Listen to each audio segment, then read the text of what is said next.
இன்னைக்கு 3:30 மணிக்கு சென்னை சேப்பாக்கத்துல சிஎஸ்கேக்கும் டெல்லி கேபிட்டல்ஸுக்கும் பல பரீட்சை நடக்க இருக்கிறது. இந்த போட்டியில ருத்ராஜ் கெக்வாட் களம் இறங்குவாரா அப்படிங்கிற சந்தேகம் ஏற்பட்டு இருக்கிறது.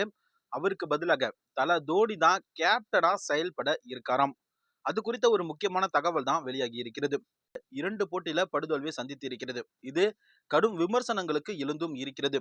இந்த நிலையில கடந்த போட்டியில ருத்ராஜ் கெக்வாட்டுக்கு கையில காயம் ஏற்பட்டதை அடுத்து அவரு முழுமையா குணம் அடையல அப்படின்னு சில தகவல்கள் வெளியாகி இருக்கிறது.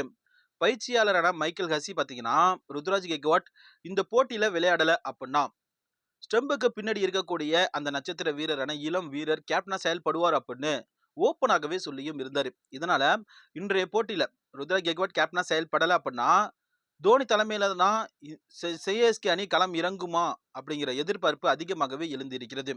அந்த அணியோடைய பயிற்சியாளர் மற்றும் தலைவர் இவங்கெல்லாம் பாத்தீங்கன்னா தோனியிடம் தனிப்பட்ட முறையில கலந்து ஆலோசித்து இருக்காங்களாம். கேப்டனா இந்த ஒரு போட்டியில செயல்பட வேண்டும் அப்படின்னு.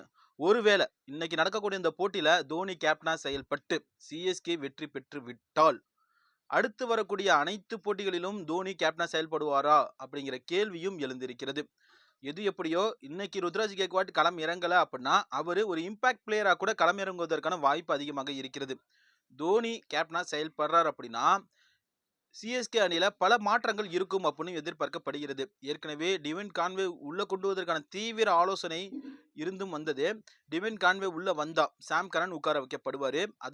அது மட்டும் இல்லாமல் 2 இளம் வீரர்களையும் உள்ள கொண்டு வர சிஎஸ்கே முடிவெடுத்து இருப்பதாகவும் சில தகவல்கள் வெளியாகி இருந்தது. எது எப்படியோ இன்னைக்கு நடக்க போற அந்த டெல்லி கேபிட்டல்ஸுக்கு எதிரான போட்டியில சிஎஸ்கேவுல தல தோனி கேப்டனா செயல்படுவதற்கான வாய்ப்பு 90% இருப்பதாக அந்த அணி நிர்வாகத்திடம் இருந்து சில தகவல்கள் வெளியாகி இருக்கிறது. இது போன்ற கிரிக்கெட் தகவல் தெரிந்து கொள்ள நம்ம சேனலை மறக்காம சப்ஸ்கிரைப் பண்ணுங்க. தேங்க்யூ.